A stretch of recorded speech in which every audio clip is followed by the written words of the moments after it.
Vamos a abrir nuestras Biblias en el Salmo 23, por favor. La iglesia local, hermanos, hemos estado teniendo unas enseñanzas sobre el Salmo 23. Parece que son 8 o 9, no recuerdo bien. Pero pues por providencia del Señor hoy nos ha permitido poder culminar con esta última parte del Salmo 23. En el versículo 6, en la porción B, que dice: y en la casa del Señor moraré por largos días. Esta es la porción de la Escritura que durante el día de hoy vamos a estar abordando. Y solamente, hermanos, será una recapitulación de aquello que nosotros ya vimos. Porque es que nuestro Señor, acuérdense que este salmo lo escribe David. Y David lo escribe desde la perspectiva de un pastor, de una oveja. ¿Ok? Él se siente identificado como una oveja. Y no solamente él mismo se ve como una oveja, sino también ve al Señor como su buen pastor. Aquel que tiene las características, que tiene las credenciales, que tiene realmente en sus manos el poder y la autoridad para poder decir que él realmente puede pastorear a las ovejas. Ninguna está fuera de sus manos. Nadie se le escapa. Porque todo aquel que es oveja, hermano, le pertenece al Señor. Y nadie puede arrebatarle un alma al Señor. El Señor ha dicho: todas las almas son mías, me pertenecen.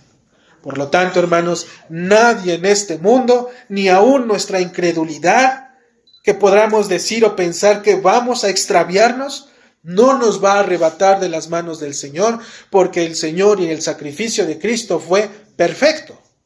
Y en esa palabra perfecto está involucrado todo el poder y la gloria de nuestro Dios a través de su Hijo Jesucristo. ¿Por qué? Porque Él es Dios, hermanos. Por lo tanto, vamos a leer el Salmo 23, lo vamos a leer completo y vamos a dar paso a nuestra enseñanza. Dice el Salmo 23: Jehová es mi pastor, nada me faltará. En lugares de delicados pastos me hará descansar. Junto a aguas de reposo me pastoreará. Confortará mi alma. Me guiará por sendas de justicia, por amor de su nombre. Aunque ande en valle de sombra de muerte, no temeré mal alguno, porque tú estarás conmigo. Tu vara y tu cayado me infundirán aliento. Aderezas mesa delante de mí, en presencia de mis angustiadores. Unges mi cabeza con aceite, mi copa está rebosando. Ciertamente el bien y la misericordia me seguirán todos los días de mi vida, y en la casa de Jehová moraré por largos días. Amén. Muy bien, hermanos. Finalmente llegamos a esta última porción. A través de las enseñanzas hemos visto, hermanos, que este salmo, desde la perspectiva, como dijimos, de una oveja y su pastor, algo que debemos de notar nosotros en este salmo es que en el versículo 1, David abre y dice: Jehová es mi pastor. Y nuevamente, al final de este mismo salmo, vuelve a decir: y en la casa de Jehová moraré por largos días. La palabra Jehová o Señor aparece tanto al inicio como al final del salmo. Esto nos permite saber, hermanos, y nos da la completa seguridad, así como David la tenía, de que desde el principio hasta el fin de la relación que la persona o el cristiano tiene con Dios, el cuidado le pertenece exclusivamente al Señor. No es de la oveja, es de Dios. Es Dios quien nos lleva a poder mirarlo a Él. Es Dios quien nos llama, es Dios quien nos pastorea, es Dios quien nos lleva a poder tomar esos verdes pastos, es Dios quien nos da las aguas, es Dios quien conforta nuestra alma. Todo este mundo, hermanos, y nuestras vidas se trata del cuidado de Dios por aquellos que ha llamado para que sean salvos. Las razones por las que David ha hecho esto, obviamente se encuentran dentro de la misma estructura del mismo salmo. Por tanto, su sometimiento es la respuesta más razonable que él puede presentar. ¿Por qué? Hermano, si tú has venido al Señor y Dios te ha dicho que Él es tu pastor, y una vez que te muestra todas aquellas cualidades que Él tiene como pastor y ha desarrollado, y tú has experimentado ese cuidado de ese pastor, lo más razonable es que tu vida pueda ser sometida bajo la obediencia de aquel que te está llamando. ¿Ok? El Señor, dice la Escritura, es mi pastor y jamás me apartaré de su cuidado. Es lo que la intención de David quiere dar a entender. Él es mi pastor y por nada del mundo me voy a ir de sus manos. Si yo me voy, ¿quién más va a velar por mí? Si yo me escapo o abandono este redil, ¿quién más estaría dándome el cuidado que Él me ha demostrado tener? David ha experimentado y ha abrazado un vínculo que Dios ha hecho. Es un vínculo divino trazado por su Creador. Su respuesta no es la de un hombre insatisfecho, no es la de un hombre inseguro, no es la de un hombre que tenga queja y que no le quede más que aceptar aquello que desconoce. No se trata de eso, hermanos. La respuesta de David solamente es un sometimiento. ¿Por qué? Porque él conoce a su pastor. Dice David, y es lo que veíamos en la carta de 2 de Pedro 1:3. David ha experimentado estas cosas. ¿Qué cosas?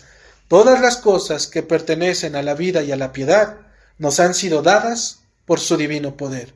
¿Cómo? Mediante el conocimiento de aquel que nos llamó para su gloria y para su excelencia. David entendía esas palabras. Porque él, al estar bajo el cuidado del buen pastor, él entendía que todo lo que él necesitaba y que tenía era lo suficiente para poder vivir este mundo.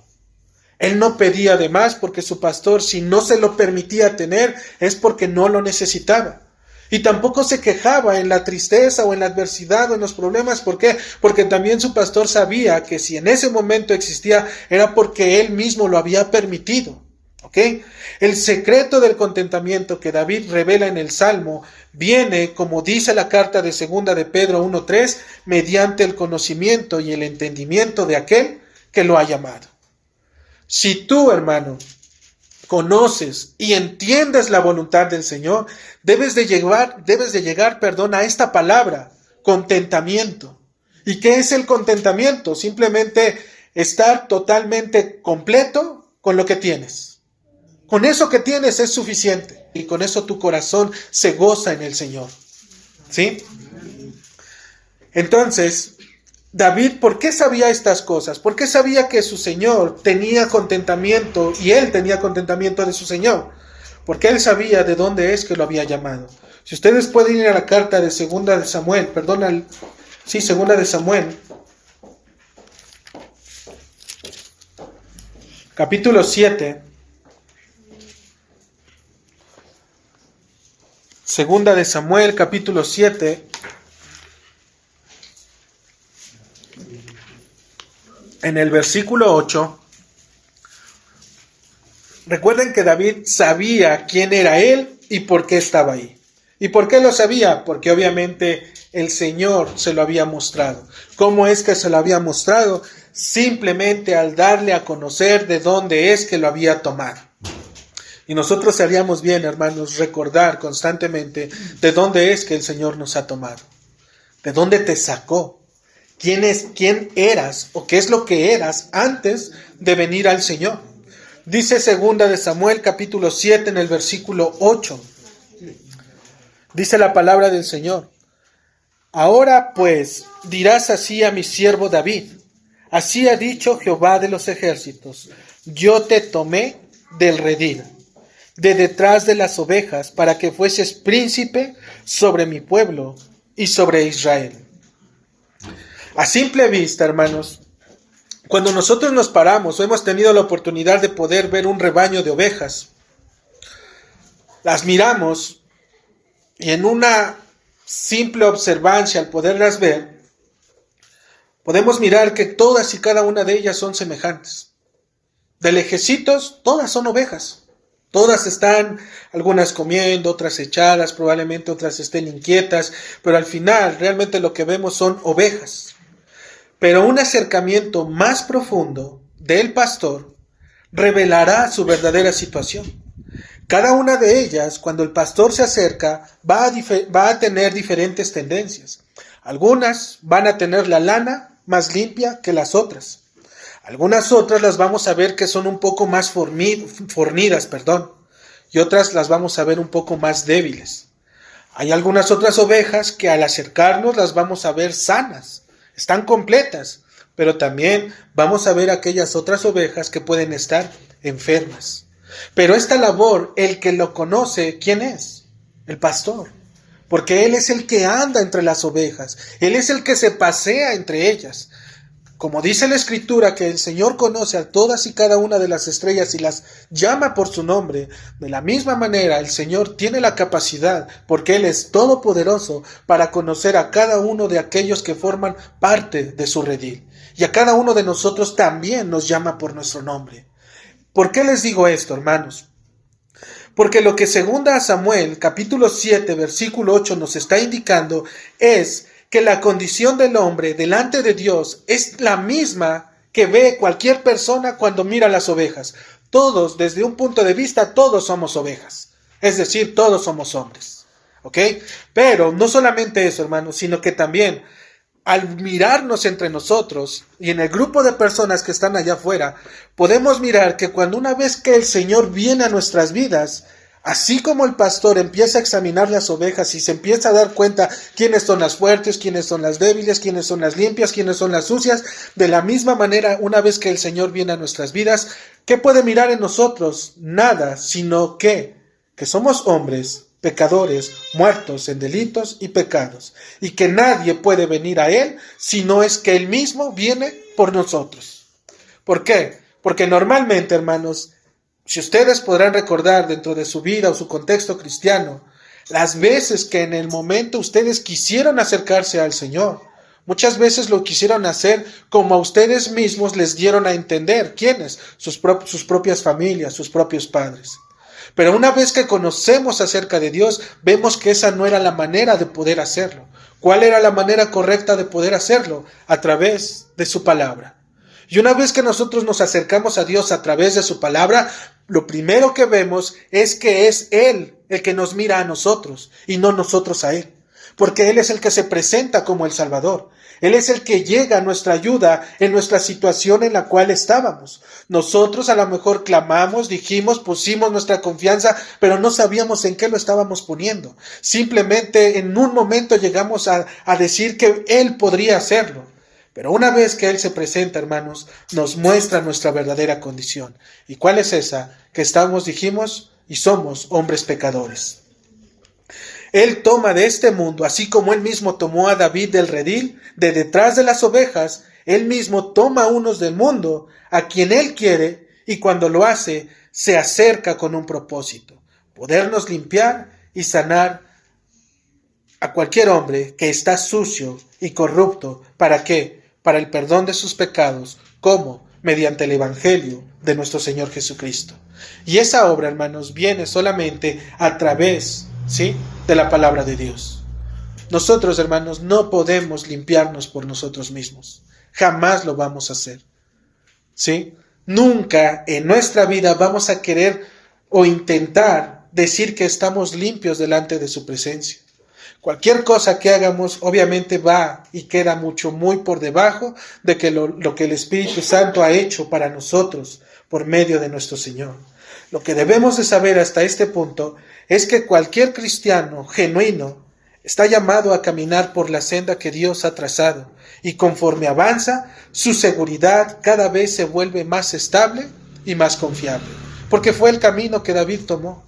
David, cuando se presentó y estuvo delante de la presencia de Dios, y al experimentar cada uno de esos favores que Dios le ponía, cada vez su fe, ¿sí?, cada vez más y más su fe se hacía cada vez más confiable, se hacía más estable. David reconoció que desde su llamamiento fue Dios quien lo trajo a él. En su caminar fue Dios quien lo sostuvo, y al final de sus días reconoció que siempre fue Dios quien estuvo en su vida. ¿Y cómo nosotros lo sabemos? Si ustedes van a Primera de Reyes, capítulo 2, versículos 2 y 3, nos va a decir las Escrituras que en el fin de sus días de David le va a decir algo a su hijo Salomón. ¿Qué es lo que le va a decir? David le va a decir: Salomón, guarda los preceptos de Jehová tu Dios. andando en sus caminos y observando sus estatutos y sus mandamientos, sus decretos y sus testimonios, de la manera que está escrito en la ley de Moisés, para que prosperes en todo lo que hagas y en todo aquello que emprendas. Si David no hubiese confiado en el Señor desde el principio, estas palabras, hermanos, serían lo último que él hubiese dicho a su descendencia. David estaba encomendando a Salomón a lo más precioso que él tenía. David estaba dejando a su descendencia en las manos de aquel que a él mismo le había demostrado que él había estado con él toda su vida. De la misma manera, hermano, nosotros debemos de dejar esa evidencia hacia nuestras descendencias. ¿Para qué? Para que en lugar de que ellos adoren a un Dios como a nosotros en algún momento se nos enseñó y que lo hacíamos mal, nuestra descendencia también lo pueda hacer de la manera correcta, mirando a las Escrituras. Porque es ahí en donde el hombre va a entender y va a saber la manera correcta de poderse acercar a Dios. Y David se lo dice solamente: guarda estos preceptos. ¿Por qué los debe de guardar? Esta palabra guardar quiere decir cuida. ¿Qué debe de cuidar? Los preceptos, que son más que nada mandamientos, ordenanzas, porque cada vez que tú apliques estos mandamientos y tengas cuidado de aplicarlos en tu vida, lo que vas a hacer es que en tus caminos te van a apartar del mal. Vas a empezar a discernir el camino de Dios del camino de los hombres. Y una vez que esto pase, tú vas a empezar a saber cuál es el camino correcto, es decir, el de nuestro Señor. Salomón tomó el consejo, obviamente, de su padre. Si ustedes recuerdan, Salomón pidió al Señor y no le pidió riquezas, no le pidió nada que fuera de este mundo, sino lo único que pidió al Señor fue la sabiduría. Una sabiduría para poder conducir a este pueblo. Hermanos, lo que David nos está enseñando y lo que yo quiero mostrarles es que desde el principio hasta el final de los días de David, siempre el Señor fue quien estuvo en su vida. Si nosotros lo vemos por ahí, no me gusta compararlo, pero es de esta manera, es como si en la tapa, en la parte de arriba está Dios y en la parte final está Dios. En medio está el hombre. Pero no está el hombre ahí para que tú puedas decir: ay, Diosito me cuida y Diosito es bueno para conmigo y Diosito me ama. Es para que reconozcas y entiendas que desde principio a fin vas a tenerle que darle a cuentas a Dios de lo que tú estás haciendo en este mundo. Porque Él desde el principio y hasta el final ha tenido cuidado de aquellos que ha estado llamando. Y los que han sido llamados, oye, hermanos, podemos hacerlos visibles. ¿De qué manera? Dentro de su iglesia. Y ahora, hermanos, tomando un poquito esta parte, cuando dice el texto: y en la casa del Señor moraré por largos días, dice que todo lo que una oveja necesita se encuentra dentro de la casa del pastor. Y no con esto quiero que se lleven en mente a la casa en sí del pastor, sino cuando se dice casa, nos estamos refiriendo, hermanos, en este contexto, a la familia, o en este caso, al ser la perspectiva de la oveja, al rebaño, ¿sí? David está diciendo: todo lo que yo necesito está con la familia o en el rebaño del Señor. Ahí es donde Dios me ha puesto. Tu estancia no es particular. Tú no vienes solo a la iglesia, hermano. Eso es algo que debes de entender. El hecho de que tú estés aquí, que hoy abandones el mundo, tus actividades y todo lo que en la semana tienes, es porque hoy vienes para darte completamente por amor de Dios. ¿Hacia quién? Hacia tus hermanos. Tú estás aquí, hermano, solamente para hacer visible la obra de nuestro Señor Jesucristo. Estás llamado a ser parte de una familia, o bien parte de un rebaño. Una familia que camina junto, mano a mano, creciendo en el Señor. Y estas palabras, hermano, quisiera que te las consideraras, porque debes realmente crecer en el Señor, en la familia que Dios te ha puesto. Si realmente estás caminando en el Señor, como Él mismo lo está pidiendo, perteneces a la familia de Cristo. ¿Por qué? Nadie en este mundo se da simplemente por darse, hermano. Normalmente la naturaleza del hombre siempre es protegerse a sí mismo. Que no pueda yo abrir mis labios, que no pueda yo abrir de más mi corazón, porque si lo hago, y esas son las malas experiencias que luego se tienen en las iglesias, cuando damos la confianza de poder abrir nuestro corazón, esperando obviamente el consuelo de Dios a través de los hermanos, normalmente nosotros vemos que esas experiencias pues son malas experiencias. Porque al rato, en lugar de abrírselo a la persona correcta, terminamos diciéndolo a la persona incorrecta, y ahora lo que antes estaba en tu corazón, que querías el apoyo para poder obviamente crecer y salir de ello en el Señor, ahora es boca, ¿sí?, de todos los hermanos que están en la iglesia. Y lo malo es que nadie es para poder venir y para poder decirte: oye, hermano, ¿qué está pasando? ¿Cómo estás viviendo? ¿Qué estás haciendo? Normalmente se empieza a hablar entre los pasillos, se empieza a hablar uno a otro, pero nadie puede hablar directamente con la persona. ¿Por qué pasa? Y en una ocasión nos decía un hermano: cuando tú llegas a una iglesia, tú llegas a dar tu vida literalmente por la iglesia. Tú no llegas a la iglesia para llegar y protegerte y tener un lugar solamente para congregarte. Tú llegas a un lugar, hermano, para dar tu vida y morir en ese lugar. Y si se puede, tu descendencia quedarse en ese lugar. Porque se supone que la iglesia es el lugar en donde la palabra de Dios edifica a los corazones de los hombres. En donde el hombre se desprende a sí mismo. En donde el hombre se abandona totalmente de él y se entrega por amor de Cristo hacia los hermanos. Entonces, si realmente estamos caminando como el Señor, como Él mismo nos los está pidiendo, pertenecemos a la familia de Cristo. En el cuidado de Dios por su familia, nada falta, hermanos. Y eso es lo que nos va a decir el texto. En el cuidado de Dios por su familia, nada falta. Su alimento y sus aguas proporcionan el reposo que consuela a las almas atribuladas. Lleva al creyente por caminos de justicia por amor de sí mismo.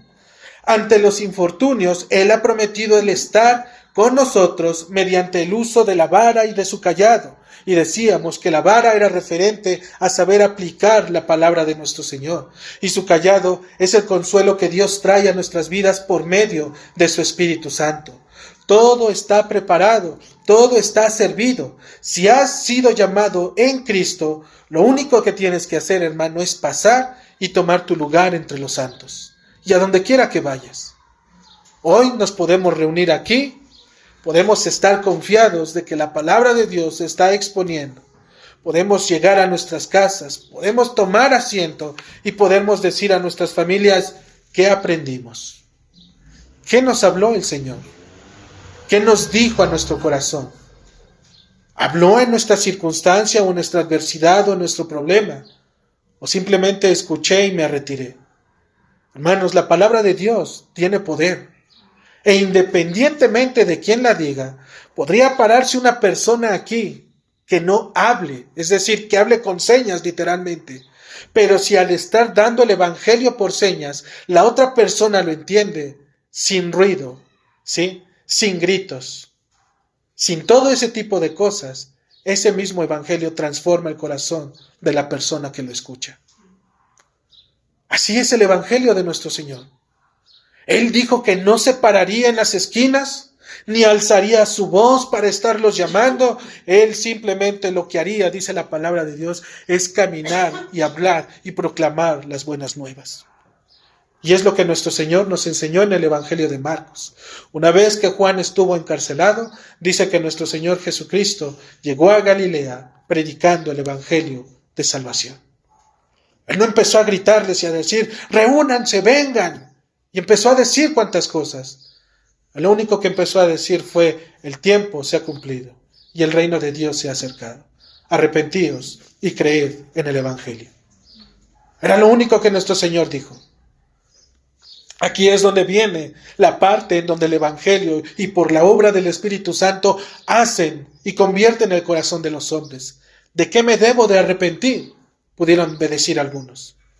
¿Por qué es que me debo de arrepentir? ¿Yo qué he hecho? ¿Quién es este hombre para que me diga a mí que debo de arrepentirme? Por otro lado, ¿en qué debo de creer? ¿O para qué debo de creer? ¿O en quién debo de creer?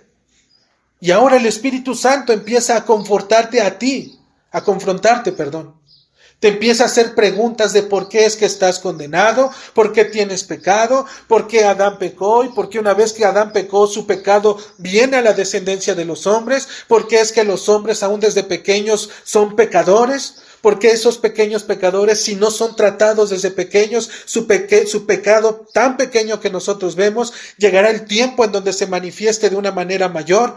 ¿Por qué es que el pecado es el enemigo que viene en contra de Dios y va en todo lo que hace nuestro Señor?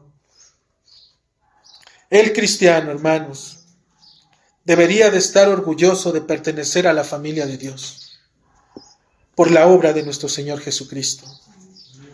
Todo el mundo, todo este mundo, hermanos, se jacta, presume de saber algo o de creer sentirse alguien en esta vida. Acuérdense que Jeremías les decía, no se alabe el sabio en su sabiduría, ni el valiente en su valentía, ni el rico en sus riquezas. Todo el mundo tiene algo de qué hablar. Todos en este mundo tenemos un oficio y podemos dar nuestra opinión respecto a nuestro oficio. Pero hermanos, dice Jeremías, no se alabe el sabio en su sabiduría. Sí, todos tenemos de qué hablar. Pero si nosotros, hermanos, como cristianos, realmente nos jactáramos de ser cristianos, este mundo sería diferente. Porque a donde quiera que vayamos, llevaríamos el evangelio de salvación de nuestro Señor Jesucristo. ¿Por qué razón el cristiano no puede jactarse y decir, pertenezco a la familia de Cristo? Porque no puede levantarse y hablar y a donde quiera que vaya, a donde quiera que esté, poder hablar de las verdades eternas que están en nuestro Señor Jesucristo. La razón es que algunas veces los argumentos no son lo suficientes o carecen de sentido y apuntan más a lo risible que al uso de la razón. Es decir, el cristiano normalmente con un evangelio promedio que llega a conocer simplemente apunta a cosas más allá sobrenaturales que a cosas realmente naturales que nuestro Señor Jesucristo nos ha dado. Y nuestro Señor Jesucristo se lo dijo a Nicodemo, si no entiendes las cosas terrenales, si no entiendes lo que está pasando aquí, ¿cómo vas a entender lo sobrenatural? Pero algunas veces lo sobrenatural lo queremos disfrazar, ¿sí? ¿Con qué? Con actos celestiales. Y no es la manera, hermanos. La razón, dijimos, por la que algunas veces el cristiano no habla y no presenta el evangelio de Cristo como debe de ser, es precisamente porque le faltan argumentos, o los argumentos que tiene no son los suficientes. Podremos ir a donde quiera que vayamos y podremos decir, cree en Cristo, y cuando te preguntan, ¿y por qué debo de creer? Porque eres un pecador. ¿Y por qué soy un pecador? Pues porque así dice la Biblia. Sí, pero ¿por qué? Hay un porqué para las cosas. No solamente es decirle, cree, cree, cree, porque Él te va a decir, ¿por qué debo de creer? Y tú debes darle una respuesta a esa persona para que pueda creer. Y su respuesta debe de apuntar más a su mente, a su corazón, para que él entienda y discierna que verdaderamente seguir a Cristo es imposible. Todos lo dijeron. Señor, dura es esta palabra. Dice, por supuesto que es dura, porque no es para todos. Es solamente para aquel que ha creído. Es para aquel que realmente ha abandonado su manera de vivir. Es para aquel que realmente ha aceptado vivir en Cristo y depender exclusivamente de Él y para Él. Deberíamos de ser, hermanos, audaces y afirmar sin miedo que estamos contentos de pertenecer a la familia de nuestro Señor, a la casa de nuestro Dios. Por eso David dice, y en la casa del Señor moraré. Es decir, y con su familia quiero estar, quiero ser parte de su rebaño, quiero ser parte de aquellas ovejas que Dios está pastoreando. Es lo que David nos está llevando a poder entender. La satisfacción y la serenidad que refleje en nuestra vida han de proclamar las claras ventajas de ser miembros de su casa, es decir, de su rebaño. Amado hermano, es en la casa de Dios, junto a la familia de Dios, en donde el cristiano debe de encontrar satisfacción de su vida cristiana. Si tú encuentras mayor satisfacción estando con los amigos del mundo, ¿qué crees? Tienes un problema. Si tu corazón encuentra más deleite para poder jactarse de las cosas que el mundo te presenta, ya sea en la televisión, ya sea en el celular o en la tablet o en la computadora, si tu corazón se deleita más en ello, tienes un problema. porque el Señor nos ha mandado abandonar este mundo. ¿Podemos verlo? Sí, podemos verlo. Infórmate, conoce lo que está sucediendo a tu alrededor, entiende los propósitos del Señor. Pero si nuestro corazón no está aquí, o nuestra mente simplemente ahorita en este momento quiere estar fuera de este lugar, o si tu mente ya está fuera de este lugar, hay un problema, hermano. Hay un problema en ello. El autor, Philip Keller, nos dice de la siguiente manera: deberíamos complacernos en mirar atrás y recordar las maneras asombrosas en el que Él nos ha proporcionado bienestar. Deberíamos deleitarnos en describir con detalle las duras experiencias por las cuales nos ha hecho pasar. Y deberíamos estar ansiosos y prestos a hablar de nuestra confianza en Jesucristo. Deberíamos de ser audaces y afirmar sin miedo que estamos contentos de ser suyos. La satisfacción y la serenidad que reflejen nuestra vida han de proclamar las claras ventajas de ser miembros de su casa. Deberíamos de estar pensando en eso, hermano. Cuánta es la satisfacción, cuánto es el agrado, cuántas ansias tengo de venir y estar en la casa de Dios, pero mayormente con la familia del Señor. Porque esta familia, hermanos, si nosotros hemos sido llamados para arrepentimiento y fe en Jesucristo, estos mismos hermanos que hoy tú ves, van a ser los mismos hermanos que vas a ver en la eternidad y para siempre con nuestro Señor. Hoy te está permitiendo conocerlos, pero depende de cada uno de nosotros entablar esa familia, formar realmente esa familia. Y esta familia solamente viene cuando dejas de pensar en ti. Porque tú no, como dijimos hace rato, nosotros nos entregamos y obviamente en nosotros no está el querer ser lastimados. El que lastima es porque no ha entendido, porque no sabe, porque no entiende. Porque aun cuando puede venir cada 8 días y estar entre nosotros y poder cantar y alabar y alzar las manos y decir, probablemente es la persona que menos está realmente dentro de la iglesia. Pero para ello el Señor es que nos ha llamado, hermano, para poder realmente ser parte de la casa de Dios, una familia. Y una familia, tú lo puedes ver dentro de tus lazos sanguíneos. Si a tu familiar le hacen algo, normalmente el cristiano se olvida que es cristiano y reacciona de primera instancia. De la misma manera, hermanos, cuando nosotros, como cristianos verdaderos, si entre nosotros mismos nos mordemos o nos lastimamos, deberíamos de ser los primeros en podernos reprender y podernos llamar a exhortación. Hay un texto, hermanos, que habla mucho precisamente de cuando nosotros venimos a la familia, es decir, a la casa de Dios.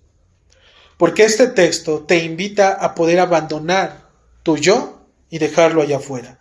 Si puedes ir a Jeremías, capítulo 17. Jeremías, capítulo 17, en el versículo 21, dice de la siguiente forma, hermanos. Así ha dicho Jehová, guardaos por vuestra vida de llevar carga en el día de reposo y de meterla por las puertas de Jerusalén. En este texto podemos ver dos cosas, hermanos. La misericordia, pero también la severidad de Dios. ¿Por qué les digo esto? Podemos ver la misericordia por el recordatorio de lo que no se debe de hacer, ¿sí? Porque Él nos está diciendo, guarda tu vida de llevar carga en el día de reposo.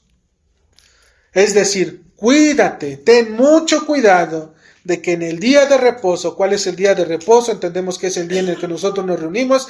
En este día, dice el Señor, guárdate, cuida de llevar cargas en el día de reposo.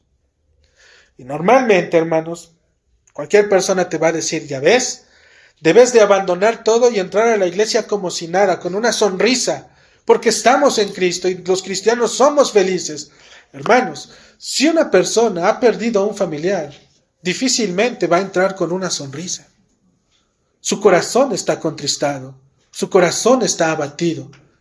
Lo que él necesita, y si está ahí, es porque ha creído en el Señor. No tiene que fingir una sonrisa.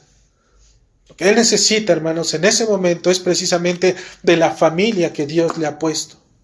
¿Por qué? Porque él va a estar, sí, con su familia, la familia que Dios le ha dado, la familia de carne, la familia de sangre, pero van a estar igual. Porque acuérdense que la tristeza del mundo simplemente es para condenación. ¿Sí? La tristeza del mundo solamente es para perdición del hombre. Pero la tristeza que viene de Dios, dice la Escritura, es para arrepentimiento. Y si nosotros hablamos al corazón de los hermanos, si nosotros realmente les venimos, los abrazamos y les contentamos con el Evangelio de Cristo, ellos, hermanos, han recibido no el abrazo del hombre, sino el consuelo de Dios. Porque Dios es lo que nos manda a decir. Si tú eres consolado por la palabra de Dios, consuela a aquellos que vienen por ti por medio de la consolación por la cual somos consolados por Dios. Para todos somos servibles, hermanos. No solamente estamos para que nos sirvan. Dice que el que quiere ser mayor en el reino de los cielos debe servir aquí en este mundo. Aquí en este mundo, en la iglesia mayormente, no hay títulos. En esta iglesia, hermanos, no hay nombres. No hay quien sea más, quien sea menos. Todos delante de Dios estamos en la misma posición. Hombres pecadores, mujeres pecadoras, niños pecadores, bebés pecadores, todos pecadores. Pero aquellos que han creído y han sido llamados para salvación son perdonados y están justificados por medio de la sangre de nuestro Señor Jesucristo. Todos, hermanos, si has creído. ¿Y cómo es que has creído? Simple y naturalmente. Estás aquí, sí, pero ahora ahí viene el detalle de nuestro Señor.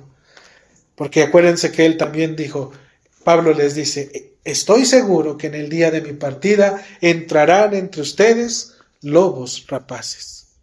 Pero no solamente se refería a aquellos que iban a estar aquí, hermanos, enseñando. Ellos recibirán mayor condenación por estar enseñando cosas que no deben de enseñar.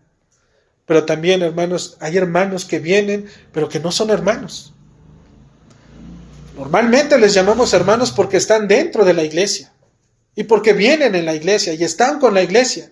Pero cuando empezamos, lo que decíamos hace rato, cuando el pastor empieza a caminar entre ellos, cuando nuestro Señor empieza a hacer un juicio entre nuestras conciencias y entre nuestros corazones, vemos que realmente no estamos caminando con el Señor, que todavía hay cosas pendientes que debemos de estar abandonando y que inclusive no queremos abandonar. Ahí es donde el Señor nos dice, ¿qué está pasando? Porque se supone que tú, que sabes, que conoces, deberías de estar viviendo ya en otro aspecto, es decir, no en una vida, ¿cómo le llaman estos predicadores? En un plano espiritual mayor. Hermanos, todos estamos viviendo en este mismo mundo. Tenemos necesidades, tenemos dolencias, trabajos, cada uno tiene lo suyo, pero el Señor nos manda mayormente a que podamos entregarnos unos por los otros. Cuando dice, guarda por vuestra vida de llevar carga en el día de reposo, vemos que Dios es un Dios misericordioso y de meterla en las puertas de Jerusalén. Decíamos, si una persona ha perdido a un familiar, no es tanto, hermano, que tenga que venir con una sonrisa. Va a estar triste entre nosotros, es obvio. Pero mayormente a lo que se refiere el Señor es que en este día, en el día en que nos reunimos, mayormente nosotros prestemos atención a aquellas cosas seculares que a lo que realmente importa en este día. El recordatorio de la resurrección de nuestro Señor Jesucristo, la proclamación de su palabra, el entendimiento de las Escrituras. Si ocupa más tu mente y tu corazón los problemas del hermano, el chisme de la hermana, lo que dijeron del otro hermano, eso es ahí en donde hay pecado, hermano. Porque ahí es donde nosotros deberíamos estar abandonando esas prácticas. Porque hoy venimos a conocer de nuestro Señor. ¿Qué quiere Dios para mi vida? ¿Qué quiere el Señor para que yo pueda seguir siendo perfeccionado en el entendimiento de las Escrituras? Pero también vemos la severidad de que dijimos de priorizar nuestras dificultades y llevarlas en nuestros corazones y mentes delante de la presencia de Dios con y cada uno de los hermanos. Ese es el problema, hermanos, cuando venimos a la casa del Señor.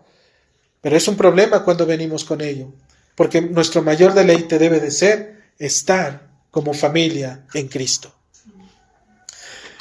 El número 2, hermanos, es un deseo visible por ser un ejemplo de la familia de Dios. Muchas veces las personas creen que ser cristiano solo es reunirse en un lugar, dentro de un horario, con otras personas, cantar y pasar un tiempo juntos y retirarse a sus labores como cualquier otro día. Aquel que vive de esta manera simplemente no ha entendido qué significa ser un hijo de Dios. Nuestra labor como ciudadanos del reino de los cielos va mucho más allá de una simple reunión. Es morir a nuestra persona y entregarnos, ¿sí?, por aquellos que Cristo redimió. ¿Cuántas son las veces, hermanos, que te tomas un tiempo para poder hablar del evangelio que se predica en tu iglesia? No del evangelio, el evangelio debe de ser el mismo. Si Cristo nos dio un evangelio, el mismo evangelio que la iglesia tiene es el mismo que debemos de predicar. Por eso es que la pregunta que hago es, ¿cuántas veces te tomas un tiempo para hablar del evangelio que se predica en tu iglesia? Porque David, acuérdense, él dice, y en la casa del Señor moraré por largos días. David no solamente nos dice que con su familia, sino que ahora esta familia debe de ser codiciable y debe de ser observable para aquellos con los que estamos y los que están afuera puedan mirar realmente y puedan entender qué es lo que estamos haciendo. Nos debemos de volver un deleite para los ojos aún de los incrédulos.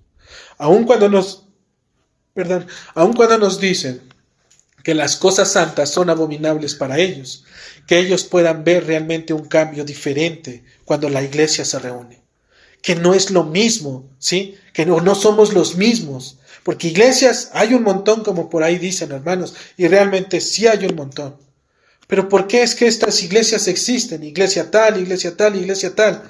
Porque cada uno, hermanos, ha llevado y ha creído en el evangelio como él quiere. Lastimosamente ese es el punto de las religiones. Yo no creo que eso sea cierto, por lo tanto yo me desprendo de esta iglesia y voy y armo mi propia iglesia. ¿Cuántas veces dijimos, te tomas el tiempo para hablar del evangelio que se predica en tu iglesia? Que puedas salir verdaderamente transformado por la obra del Señor y contarle a toda persona que se te atraviese, bueno, por lo menos no a todo, pero sí con las que el Señor te permite tener, y poderle decir, fíjate que en mi iglesia hoy vimos esto, y que lo pudieses compartir. ¿Cuántas veces has por lo menos solicitado las enseñanzas para seguir profundizando acerca de la palabra del Señor? ¿Cuántas veces, hermano, te has acercado, ya sea al hermano, ya sea al pastor o a la persona que está enfrente, y le has dicho, hermano, permíteme poder tomar tus apuntes porque hay cosas que se me quedaron pendientes y que no pude anotar? Es el interés, hermanos, por la palabra de Dios. ¿Es codiciable el mensaje de tu iglesia hacia otros hermanos?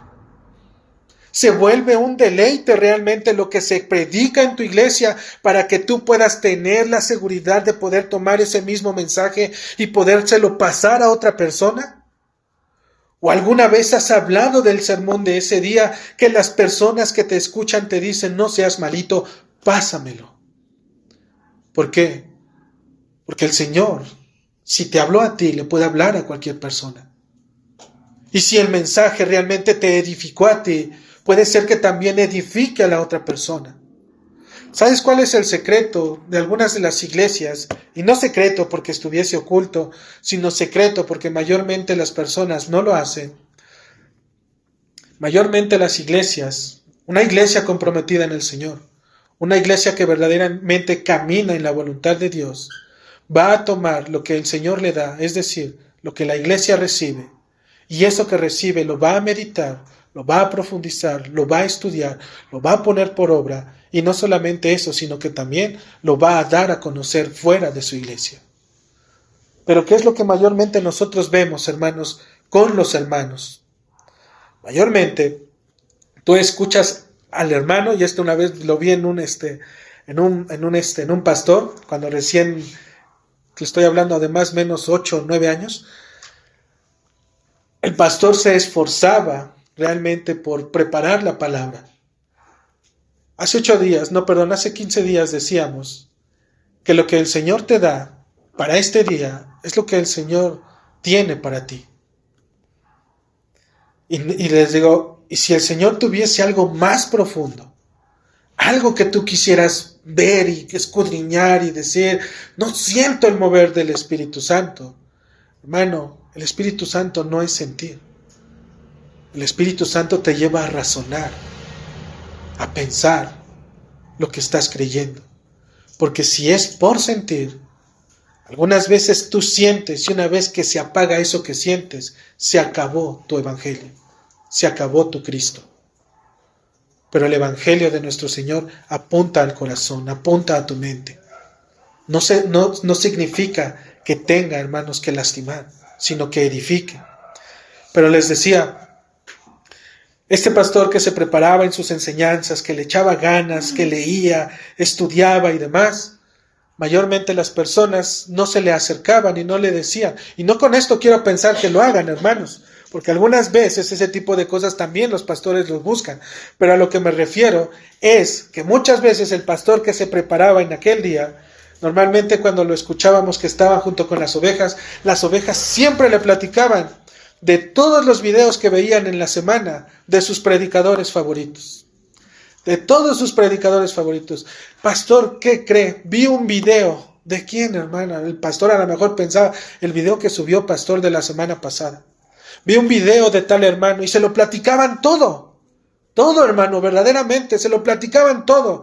Vio tal texto y lo trazó de esta manera y nos llevó a poder considerar la eternidad en Cristo. Nos llevó y nos paseó desde el Génesis, nos dio a conocer la voluntad de Cristo a través de los profetas, como los profetas revelaron la palabra de Dios, anunciando el advenimiento de nuestro Señor Jesucristo, y desde ese momento como las promesas se cumplieron en Él y hasta hoy siguen pendientes. ¿Y el pastor qué hacía? Simplemente, amén, hermana, gracias a Dios. Pero hermano, ¿dónde está el mensaje que realmente tú recibes de tu iglesia? Porque si tú te ocuparas de poder ir y predicar este mismo mensaje con otros hermanos, con otras iglesias, no que vayas obviamente y te metas, sino poder tener la oportunidad y poderles decir de lo que el Señor está haciendo en la iglesia. Hay por eso, hermanos, que los ministerios de esos hermanos son algunos grandes. Porque los hermanos, entre más la iglesia se prepara, y eso lo mira el pastor. Normalmente cuando la iglesia no pregunta, no dice nada, ¿qué puede hacer el pastor, hermanos? No los puede obligar. No les puede decir, pregúntenme. No les va a decir jamás eso. Pero por el contrario, si le preguntan, oiga, pastor, ¿y cuál es la implicación que tiene que nuestro Señor Jesucristo hasta nuestros días no haya venido? ¿Cómo es que deberíamos de estar viviendo a la luz de esa enseñanza? ¿Por qué la soberanía de Dios? Alguien preguntará, ¿por qué la soberanía de Dios no afecta a las personas que tienen hambre? ¿Por qué su soberanía solamente es con unos o con otros? Entonces, el pastor va a estar obligado, hermanos, ¿a qué? A prepararse. Va a estar obligado a meterse cada vez más. Porque tú como oveja estás haciendo tu trabajo. Estás recibiendo el alimento que el Señor te está dando. Y ese alimento te está llevando ya no a hacer preguntas de niños. Ya no estar preguntando, oiga, pastor, ¿y existen las lenguas? ¿Y existen este tipo de cosas? Pastor, soñé esto. ¿Qué significa? Pablo lo dice. Dejemos esas cosas, esos rudimentos. Extendamos nuestras mentes, Señor, hermanos, a lo que realmente implica el conocimiento de Cristo. Dejemos esas primeras cosas. El bautismo, lo de las obras muertas. ¿Puedo o no comer pan de muerto? Hermanos, hay hermanos que se dedican toda su vida a estarse preguntando esa pregunta cada año. ¿Puedo o no celebrar la Navidad? Bueno, es que la Escritura dice que sí, festejaron al niño Jesús. Sí, pero eso cada quien. Pero debe de haber una respuesta, hermanos. Jesucristo es la respuesta para todo. El detalle es que nosotros debemos de indagar en las Escrituras para que ya no tengamos preguntas de niños. Nuestros niños, se imaginan a sus niños que tienen, 6, 5 años. Papá, ¿por qué me duele aquí? Tú ves el golpe y dices, hijo, pues te caíste, te va a doler. Y ahora ves ese mismo hijo, 40 años después, y preguntándote lo mismo, papá, ¿por qué me duele aquí? ¿Qué le dirías? Oye, hijo, ya tienes edad. Tus preguntas ya no son las de no son lo que deberían de ser de un hombre. Son preguntas de niños. Por eso el Señor, hermanos, nos manda a que nosotros, como iglesia, podamos verdaderamente crecer en la voluntad de nuestro Señor. ¿Cómo? Buscando su palabra. Si tan solo el Señor, hermanos, nos permitiera contemplar unos breves segundos, ¿sí?, los tormentos del infierno, cada uno de nosotros abandonaríamos a nuestros ídolos de manera inmediata. Si tan solo te permitiera poder mirar y poner tu pie en ese lugar, regresarías, gritarías y te tirarías al piso y le dijeras, ya no, Señor, ahora sí. Te dedicarías a los deberes que realmente tienes que hacer, con todas tus fuerzas. Solo unos segundos, una mirada en ese lugar, en donde la ira de Dios se manifiesta y nuestro concepto sobre la vida cristiana cambiaría radicalmente, hermano. Solo unos segundos para que tu vida sea realmente transformada. Eso es lo que debería de hacer el Evangelio. Pero el cristiano juega al mañana, mañana, mañana, mañana. Mañana con calma, mañana ya voy a empezar, mañana sí leo, mañana oro, mañana sí predico, mañana sí evangelizo, mañana sí le hablo a mi jefe. Todo es mañana. ¿Y sabes qué pasa cuando dejamos las cosas para mañana? Dice la palabra de Dios que nuestros corazones se endurecen. Y es lo que va a pasar si dejamos las cosas. Es en ese momento que diríamos, Señor, prefiero estar en un día en tus atrios que 1000 fuera de ellos. Aun cuando no sea de aquellos que están en las primeras filas, solo permíteme, Señor, estar por lo menos a la puerta de tu casa como un mendigo. Ahí, Señor, solamente es que quiero estar. Y no solo esto, sino que también la Escritura nos da ejemplo de cómo vivir una vida ejemplar en nuestro Señor Jesucristo. La carta de los Tesalonicenses, si pueden ir a la carta de 1 Tesalonicenses, capítulo 1, en el versículo 4,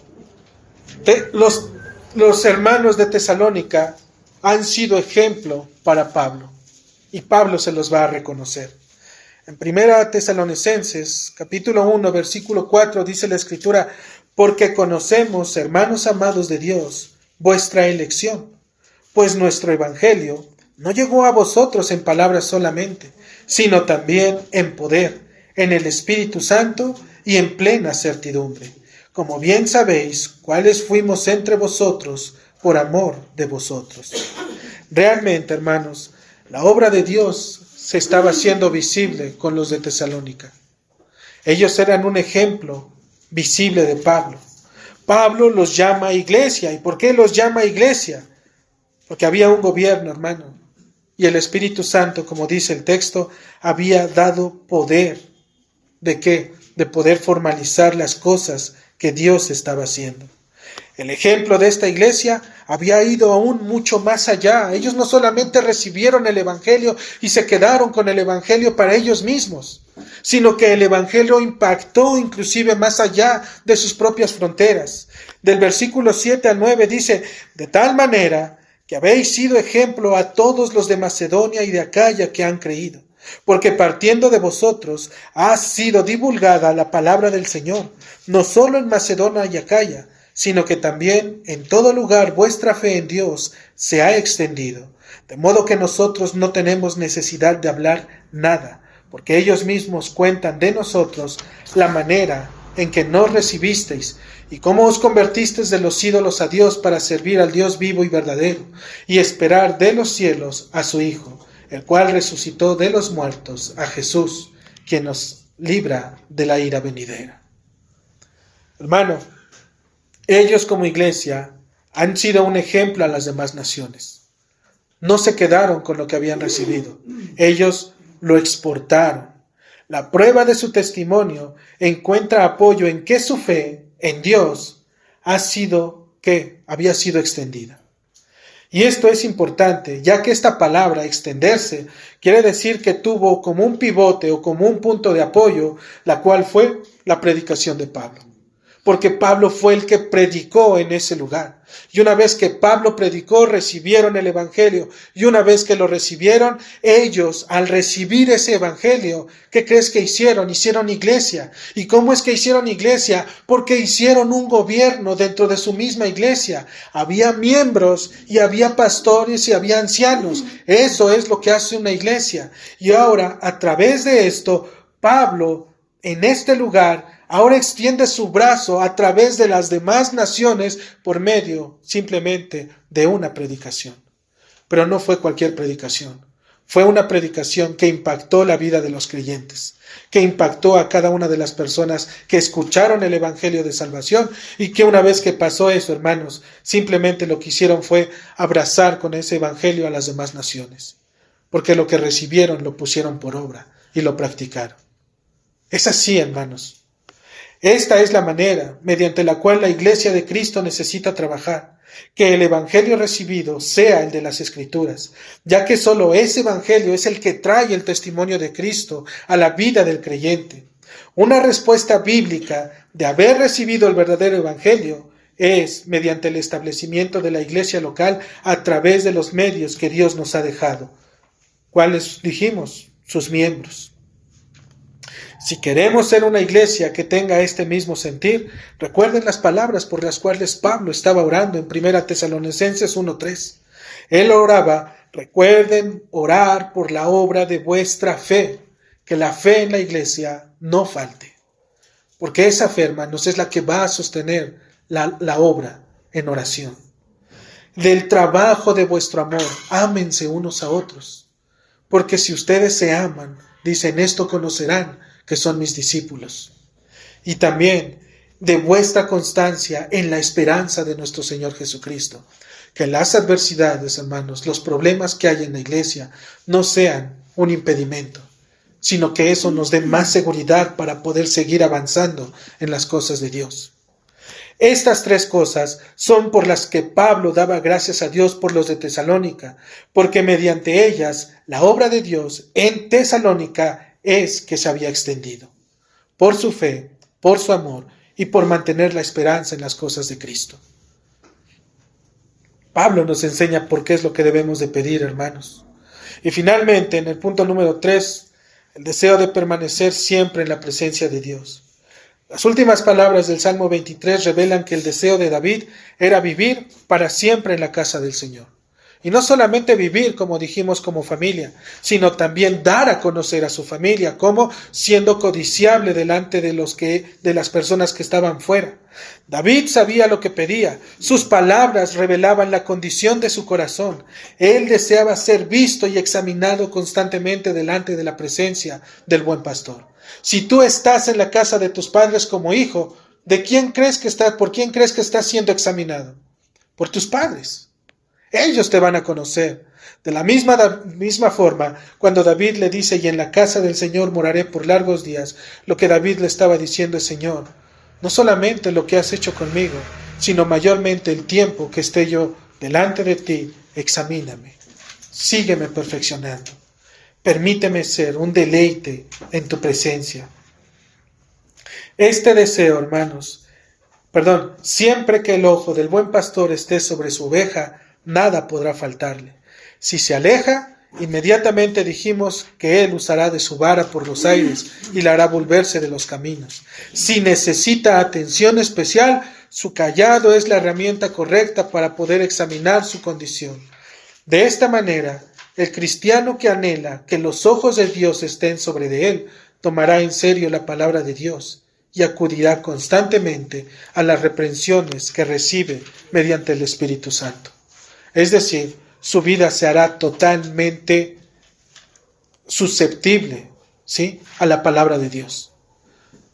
Yo recuerdo, hermanos, que muchas veces, aún conociendo en el Señor cuando recién empezaba, sabiendo lo que era malo, lo hacía. Realmente la palabra del Señor en ese momento no es que no tendría poder, porque la palabra tiene poder, pero mi corazón estaba endurecido. Este deseo del creyente de pertenencia y observancia para con Dios debe de manifestarse de dos formas.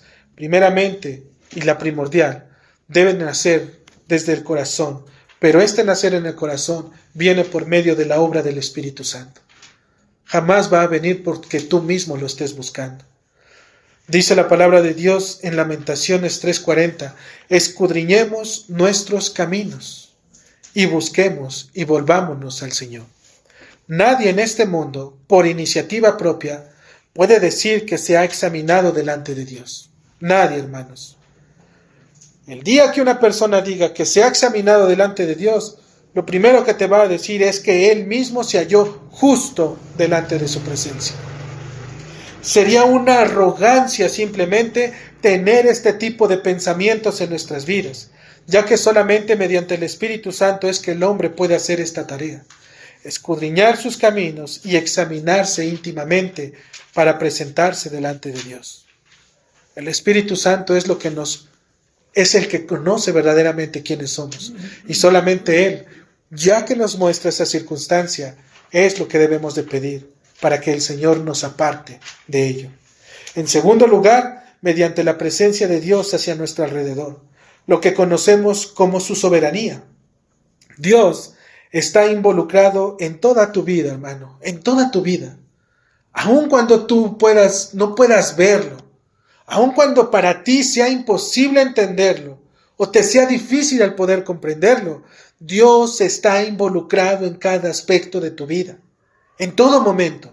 ¿Sí? Alguien podrá decir, bueno, no creo, porque por ejemplo en las enfermedades no será Satanás el que me está atacando. Dios está involucrado en todo aspecto de tu vida, hermano. Él permite inclusive aún las enfermedades. Y si te enfermas, hermano, sea lo que tú sea que hagas e intentes hacer, si te enfermaste, te enfermaste. Dice la Escritura en el Salmo 8, versículo 4 y 5, digo, que es el hombre para que tengas de él memoria, y el Hijo del hombre para que lo visites. Lo has hecho menor que los ángeles, y lo coronaste de gloria y de honra. Que nadie piense o se lleve en su mente esa idea absurda, hermanos, que Dios está entristecido si no le haces caso. O bien, que el hombre tiene un lugar especial en el corazón de Dios, por eso Él toca nuestras puertas. Como decía nuestro hermano Alfred en la mañana. La intención de las palabras de este salmo es darnos a conocer la debilidad y la fragilidad que representa el hombre ante un Dios que es eterno y todopoderoso. Y cómo es que aún estando en una condición pecaminosa, Él sigue extendiendo su favor y su bondad sobre la humanidad y mayormente sobre de aquellos en quienes está llamando. Eso es lo que el Salmo te quiere dar a entender. Que es el hombre para que tengas de él memoria y el Hijo del hombre para que lo visites. El hombre delante de Dios simplemente es una criatura. Es una creación. ¿Y qué crees? Esa creación le dio la espalda. Es un hombre pecador. Pero Dios tiene misericordia de él por medio de nuestro Señor Jesucristo. En conclusión, mis hermanos, David nos regala esta preciosa imagen de una oveja totalmente completa y satisfecha de pertenecerle a su Señor. Su habitación es un lugar seguro en donde es parte de la familia de Dios. Como miembro de esa familia, ha de recibir el cuidado especial de su pastor. Él, junto con cada uno de los miembros de esa familia, deben de manifestar la maravillosa gloria que Dios provee sobre los suyos. No solamente se trata, hermano, de venir, se trata de que manifiestes la gloria de Dios. Es decir, este lugar, hermanos, para ti, para tu familia, para tus hijos y aún para los incrédulos, debe de volverse un lugar codiciable y digno de pertenecer a través del conocimiento de Jesucristo. Que si has de venir, que vengas por lo que el Señor te va a dar, por lo que Él tiene para tu corazón en este día, o por lo que Él está preparando más adelante y puedas afrontar la circunstancia o la adversidad para poder descansar en la palabra de nuestro Señor. Pues muchas veces podremos vivir en paz y sin adversidades, pero si Cristo no es el centro de nuestro eje en donde nos movemos, solo se quedan en obras morales y de buenas intenciones. Podemos venir y aparentar que estamos bien.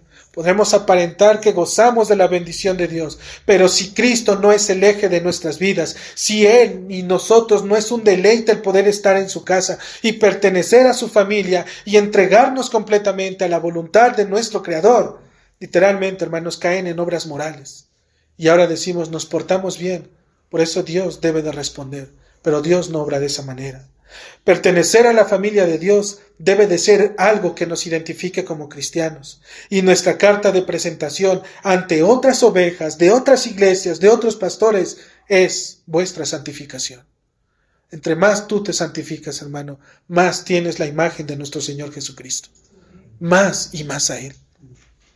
Aquella que viene, no por la obra de los hombres, no por decir, es que ya no tomo, es que ya no fumo, es que ya no voy, es que ya no participo, sino aquella que viene por medio de la obra del Espíritu Santo, aquella que se somete tus pensamientos, tus emociones a la palabra de Dios, y aun cuando tú quieres hacerlo y que realmente tienes las intenciones, poder ir al Señor y poder decir, Señor, tú tienes poder inclusive aún sobre esto, ayúdame. Hermanos, que la gracia de Dios nos siga preparando para el reino de los cielos. Amén.